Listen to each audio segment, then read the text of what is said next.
Hi guys, happy morning. இன்னைக்கு morning பிரேக்ஃபாஸ்ட்டுக்கு lemon ரைஸும் கெட்டி தேங்காய் சட்னியும் தான். நான் மார்னிங்கே பிரேக்ஃபாஸ்ட்டுக்கு ஏன் லெமன் ரைஸ் செய்கிறேன்னு நான் வீடியோ எண்டில் சொல்கிறேன், ஓகேவா? நான் அரிசி தனியாக ஊற வச்சு சாதம் வெடித்து எடுத்துக்கிட்டேன். 4 லெமனை புழிஞ்சு வடிகட்டி எடுத்து வச்சேன். லெமன் ரைஸ்க்கு தேவையான இன்க்ரீடியன்ஸ் வந்து பச்சை மிளகா, காஞ்ச மிளகா, உளுத்தம்பருப்பு, கடலைப்பருப்பு, மஞ்சத்தூள், பெருங்காயத்தூள், கருவேப்பிலை. ஒரு கடாய் வச்சுட்டு எண்ணெய் ஊற்றி கடுகு, கடலைப்பருப்பு, உளுத்தம்பருப்பு போட்டேன். பருப்பெல்லாம் கொஞ்சம் தாராளமே போடுங்க. அவங்க இருந்தால் தான் லெமன் ரைஸ்க்கே டேஸ்ட்டுன்னு சொல்லலாம். ஏன்னா தாளிப்பு நிறைய இல்லைன்னா லெமன் ரைஸ் சாப்பிடவே பிடிக்காது நம்மளுக்கு. இப்போ வந்து கொஞ்சம் பருப்பெல்லாம் ஃப்ரை ஆனதுக்கப்புறமா கறிவேப்பிலை ஆட் பண்ணிக்கிட்டேன். கூடவே ஒரு 2 இல்லை 3 காஞ்ச மிளகாவை பொடியாக கட் பண்ணி அதையும் ஆட் பண்ணிக்கோங்க. கொஞ்சம் காஞ்ச மிளகாய் ஃப்ரை ஆனதுக்கப்புறம் 2லேருந்து 3 பச்சை மிளகாவை நீட்டு வாக்கில் அப்படியே கட் பண்ணி போட்டுக்கோங்க. அதையும் நல்லா ஃப்ரை பண்ணிவிடுங்க, இல்லை பச்சை மிளகாய் எரிப்படிக்கும். எண்ணெயில் நல்லா ஃப்ரை ஆகிடணும்.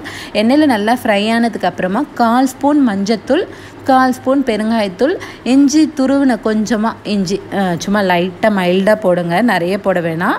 இஞ்சி துருவின இஞ்சும் ஆட் பண்ணிக்கோங்க கூடவே. இதை மஞ்சத்தூள்லாம் கொஞ்சம் ஃப்ரை பண்ணதுக்கப்புறமா நம்ம புழிஞ்சு வச்சுருக்க லெமன் சாறு எடுத்து ஊற்றிட்டு கேஸை உடனே ஆஃப் பண்ணிவிடும் கைஸ். மெயினாக இதுதான் லெமன் ரைஸில். எப்போவுமே லெமன் சாறை ஊற்றிட்டு ரொம்ப கொதிக்கவே விடக்கூடாது. அது கொதிச்சாலே அதோட தன்மையும் மாறிடும், டேஸ்ட்டும் மாறிடும். அதனால் எப்போ லெமன் சாதம் செஞ்சிங்கனாலும் சாரை கொதிக்க விடாதீங்க. அந்த சூட்லேயே அப்படியே ஊற்றிட்டு ஆஃப் பண்ணிவிடுங்க. இப்போ வந்து நாங்கள் சாதமும் ஆறிடுச்சு, மிக்ஸ் பண்ணி வைக்கலான்னு பண்ணால் என் பொண்ணு நானும் பண்ண போகிறேன்னு ஒரே அடம் பண்ணிவிட்டு கூட வந்துட்டா.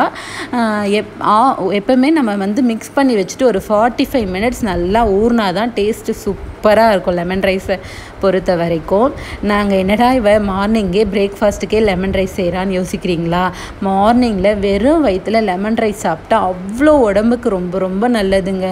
எப்போவுமே எங்கள் வீட்டில் மார்னிங்கில் பிரேக்ஃபாஸ்ட்டில் தான் லெமன் ரைஸ் இருக்கும்.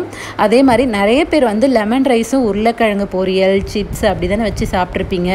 நான் சொல்கிற மாதிரி லெமன் ரைஸும் கெட்டியான தேங்காய் சட்னியும் வச்சு சாப்பிட பாருங்களேன். டேஸ்ட் அல்டிமேட்டாக இருக்குங்க. எனக்கே கல்யாணம் ஆன புதுசில் இது புதுசாக இருக்கும். அப்புறம் இது சாப்பிட்டு இதுக்கு நான் அடிமையாக ஆகிட்டேங்க அப்படி சொல்லலாம்.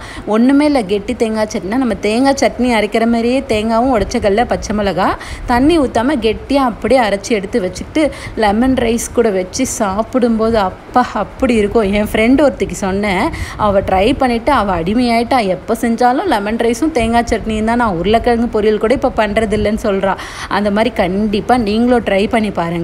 எப்படி இருக்குன்னு மறக்காமல் கமெண்ட்டில் சொல்லுங்கள். தேங்காய் கெட்டி சட்னியோட லெமன் ரைஸ் ரெடி.